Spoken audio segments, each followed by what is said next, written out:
কারাবন্দী পরিবাররা যারা অনেক দূর থেকে এসেছেন তাদেরকে আমার সালাম ও শুভেচ্ছা এবং অভিনন্দন। আপনাদের যে লড়াইটা আপনারা করেছেন গত 1 বছর ধরে, সেটা লড়াইয়ের আমরা ফলাফল পেয়েছি এবং আমরা একটা আদেশ পেয়েছি যেখানে আমরা দেখতে পাচ্ছি যে কারাবন্দীরা খুব শীঘ্রই মুক্তি পাবেন।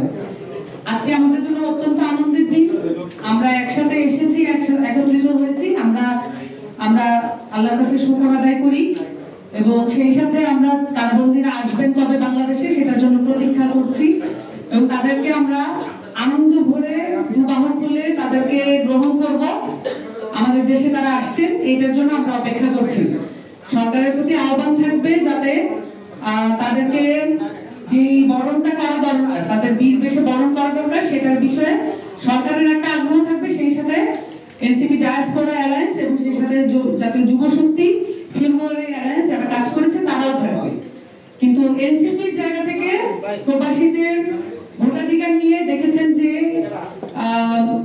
যেখানে ঐক্যমত্য কমিশনে যে আলাপচারিতা ছিল, সেখানে এই যে প্রবাসীদের ভোটাধিকার নিয়ে এনসিপির যে সোচ্চার ভূমিকা, সেটার কারণে আমরা বাংলাদেশের প্রথম প্রবাসীদের ভোটাধিকার পেতে যাচ্ছি এবং সেই সাথে বাংলাদেশের প্রবাসীরা 20 থেকে 22 বিলিয়ন ডলার প্রত্যেক বছর এখানে রেমিটেন্স পাঠান এবং যেটা আসলে বাংলাদেশের মূল চালিকা শক্তি এবং বৈদেশিক মুদ্রার যে মূল চালিকা শক্তি, সেটা আসলে আমাদের যে প্রবাসীরা যারা বিভিন্ন দেশে আছেন, বিশেষ করে মিডল ইস্ট থেকে এই অঞ্চলটাতে বাংলাদেশের প্রবাসীরা একদম দিনে রাতে খেটে এই টাকাগুলো আমাদেরকে বাংলাদেশের উন্নয়নের কাজে যাতে সহায়তা হয় এই জন্য তারা অবদান রাখেন।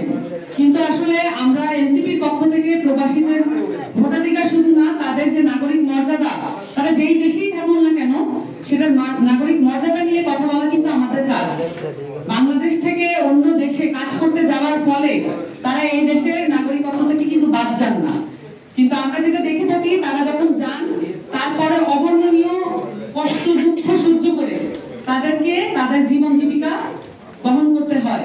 সেই সাথে বাংলাদেশে তাদের যে পরিবার, সেই পরিবারটাকেও বহন করতে হয়। কিন্তু অনেক ক্ষেত্রে বিদেশে তাদের জবের মানে তাদের যে চাকরির নিরাপত্তা, জীবনের নিরাপত্তা, এগুলো অনেক সময় হুমকির মুখে পড়ে।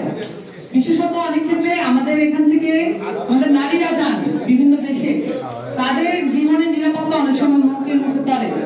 এনসিপি চায় পলিসিগত জায়গা থেকে, অধিকার আদায়ের জায়গা থেকে এই বিষয়গুলো নিয়ে যাতে গভর্নমেন্ট লেভেলে একটা কাজ হয় এবং আমরা সেই দায়িত্বগুলো নিতে চাই এবং একই সাথে প্রবাসীদের নানান রকমের নাগরিক মর্যাদা এবং তাদের এই দেশে থাকা যে পরিবারগুলো, তাদের নিরাপত্তা নিশ্চিত করা এবং এমবাসি সহ সরকারে এই পরিবারগুলোর যাতে অবাধ চলাচল থাকে এবং অসুবিধা যদি থাকে সেটা যাতে তারা প্রেজেন্ট করতে পারে সরকারের কাছে, সেরকম সুযোগ সুবিধা আসলে থাকা দরকার।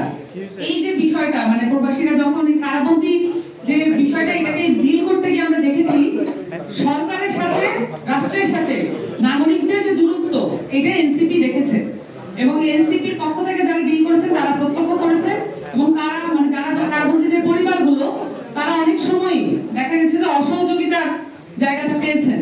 আমরা চাই রাষ্ট্র এবং সরকার তাদের যে প্রতিষ্ঠানগুলো সেগুলো নাগরিকদের কাছে অ্যাক্সেসিবল হবে এবং নাগরিকরা সেখানে নিজেদের যে চাওয়া এবং অধিকার সেগুলো বাস্তবায়ন করতে তারা যেতে পারবে। সেই কাজগুলো এনসিপি করতে চায়। আমি এনসিপির যে ডায়াসপোরা অ্যালায়েন্স তাদেরকে বিশেষভাবে ধন্যবাদ দিব। তারা এই বিষয়টা নিয়ে লেগেছিলেন এবং এক মুহূর্তের জন্য এই পরিবারগুলোর কথা মাথা থেকে সরিয়ে দেননি এবং সেই সাথে জাতীয় যুব শক্তি যুবদেরকে নিয়ে কাজ করে, তারাও এই একই সাথে এই কাজটাতে ফুললি ইনভলভ ছিলেন এবং তারা একসাথে মিলে যে ফিল্মওয়ারি অ্যালায়েন্স করেছিলেন সেটার ভিত্তিতে আমরা এখন এই জায়গাটা পর্যন্ত আসতে পেরেছি। কিন্তু সেই সাথে মনে করিয়ে দিতে হবে মামলাগুলো এখনো চলমান এবং এই মামলাগুলো যদি উইথড্র করা না হয়, অনেকের এখানে ব্যবসাপাতি ওই দেশে রয়ে গেছে, তাদের ব্যবসাপাতিগুলো বাজেয়াপ্ত হয়ে যেতে পারে, এটার একটা আশঙ্কা আছে। তো দ্রুততম সময় যাতে মামলাগুলো তুলে নেওয়া হয় এবং এই যে পরিবারগুলো তাদের যাতে একটা ব্যবস্থা করা হয়। বিশেষত যে শহীদ যে কারাবন্দী শহীদ হয়েছেন তার পরিবারের দায়িত্ব মানে সব আগে নিতে হবে, এটা এখন আমাদের টপমোস্ট প্রায়োরিটি। এটার জন্য আমরাও কথা বলবো, আপনারাও যার যার ফোন থেকে কথা বলবেন। সকলকে আসার জন্য অসংখ্য ধন্যবাদ। আসসালামু আলাইকুম।